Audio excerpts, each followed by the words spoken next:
হায় হায়, যার শরীরে টাচ লাগলে ভাগ্য খোলে। আল্লাহ রসুল জুমার নামাজ পড়াইতেন খেজুর গাছের উপরে পিঠ লাগায়া। ওই সময় মেম্বর ছিল না, কে জানি কোত্থেকে মেম্বরের প্রযুক্তি শিখা আসছে। আইসা বলছে, ইয়া রাসূলুল্লাহ, মেম্বর বানায়া দেই। আর কতদিন দাঁড়ায় দাঁড়ায় খুতবা দিবেন? মেম্বরে উঠবেন, বসবেন, খুতবা দিবেন। তো খুদ মেম্বর যখন বানায়া দিছে, আল্লাহ রসুলেরও পছন্দ হয়েছে।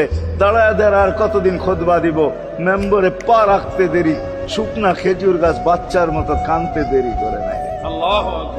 শুধু কাঁদে নাই, সে তো বলতেও ছিল মনে হয় আমার কাছে যে শুধু কাঁদে নাই, বিলাপ করতেছিল সে।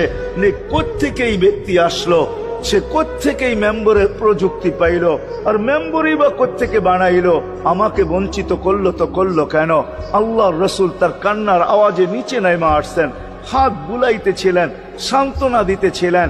তোকে ছোঁয়া দিতে থাকবো, পায়ের নিচে রেখা দিব, তোর গায়ে ছোঁয়া দিয়া মেম্বরে উঠবো। আল্লাহ রসুল শান্ত করতে পারেন নাই। সর্বশেষ যখন বলছেন, তোকে জান্নাতে নিয়ে যাব, তুই দুনিয়া আমাকে খেজুর খাওয়াইতে পারিস না, জান্নাতে নিয়ে যাব, তুই জান্নাতে খেজুর দিবি, আমি মন বড়া খাবো। তখন যে তার কান্না ঠান্ডা হয়েছে। মেরে দোস্ত, যার ছোঁয়া লাগলে ভাগ্য খোলে, আবু তালেব তো বুকে ঘুমাই।